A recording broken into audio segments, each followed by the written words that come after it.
the side of that rear trim panel.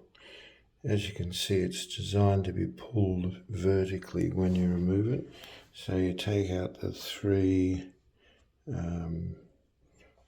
plastic clips, then you simply pull the device vertically, and each of these little clips releases, and those are pads that just hold it, and that way you don't break off these little tabs. If you try and pull it towards the front of the vehicle, it doesn't come away, but it does come away vertically. It's just worth understanding that once you remove the three clips. As you can see, it's that plastic moulding that forms the lip of the deck of the boot.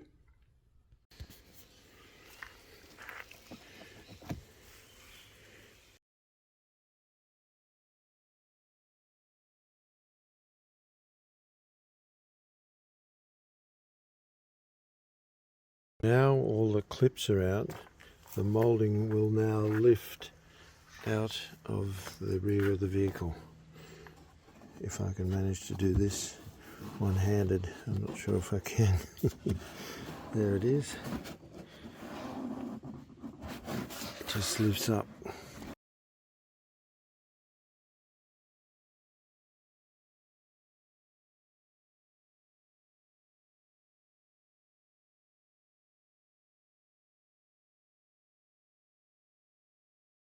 Okay, well, here's the whole setup removed. Now it's 25 centimeters across to there on both sides to remove all the foam that's filled up that ridge, so we can open that ridge up and collapse it, because the tyre is going to have to sit in that hole that we're creating, that cavity. And we also have to remove the foam underneath this floor to some extent, to allow the floor to drop under the weight of the tyre, to allow it to sit under the covers on top. Okay, here's the underside. As you can appreciate, I've already started on this excavation, and I'm removing some of that foam in the air, and I've accomplished that to date. It looks like they've got black styrofoam fillers in there to reduce the amount of expanding foam they have to use. I'm just using one of these Alpha knives, which has got a nice long blade, which is quite handy for this sort of dissection. Now, typical approach to this, you just get the long blade and you just cut down along the edge of the deep container and just cut away the foam and keep the foam intact, and then you just simply lever it all out as one big unit and the whole thing just pops out. Okay, just removing the floor plan foam. As you can see, I've lifted off a sheet of that, and I'm trying to keep it intact because it could be reused if that's appropriate later. And you just simply run your blade along underneath and just slowly dissect off the foam, keeping it intact, and just take it away as a big sheet. And that way it minimises the amount of work you've got to do to clean this up. But as you can see, that surface is plasticised felt, and they certainly this knife's not going to penetrate that.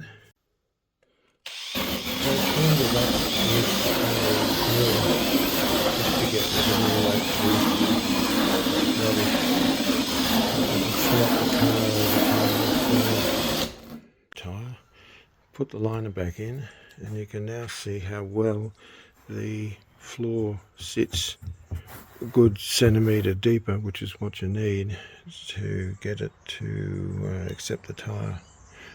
So now we just have to dispose of that ridge from there all the way to there. I think I'm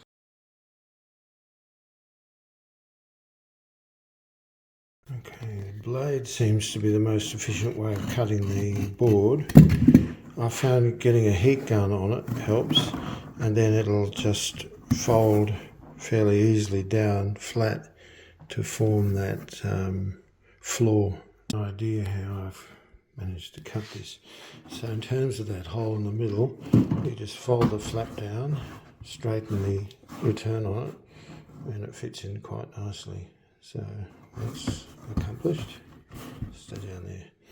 Then you cut about 9 centimetres down and form the end. The back wall folds down at this stage, but I think I'll end up cutting it off. And then this folds flat, and that's it's a bit springy, it doesn't want to stay down, but at least this early stage, that's how I envisage that removal of that ridge. Okay.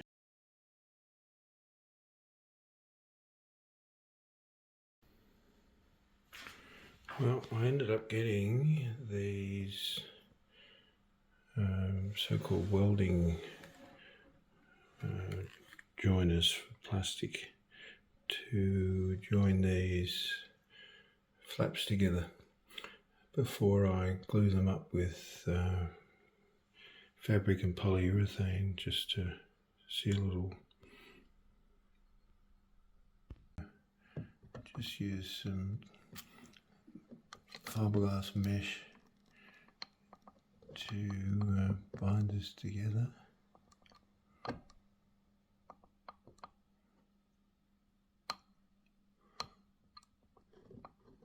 Urethane.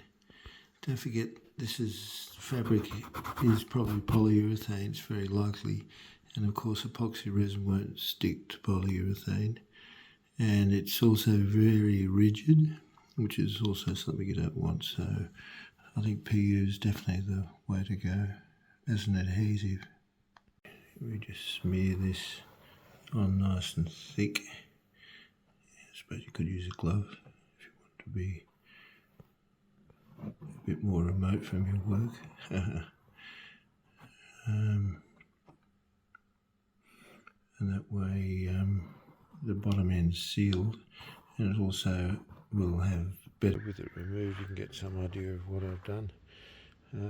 In retrospect, I'd probably argue that cut and that cut are unnecessary, and you could just fold it directly and put it together quite simply.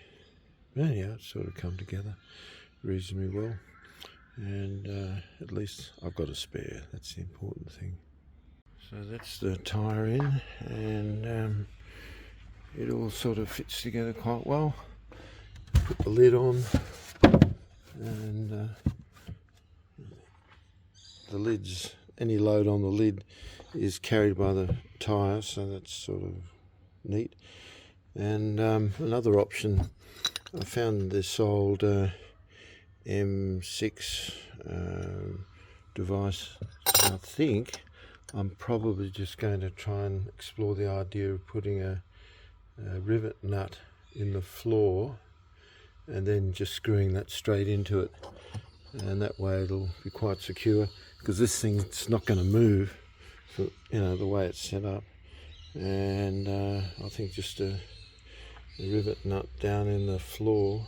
I'll have to pull out a bung and just see how much clearance is underneath, but I suspect at that level it's just the rear of the transmission at the back, so there should be room there, because the battery's further forward, so that'll probably work quite nicely, and I don't have to use straps.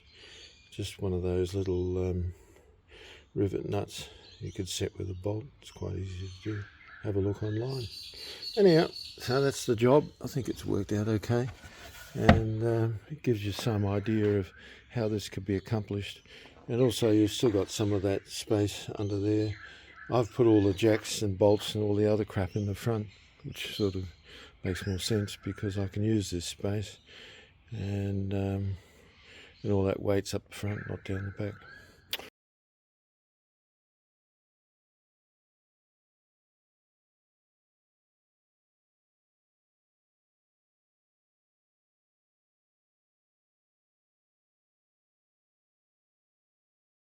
Okay, I think that's about it.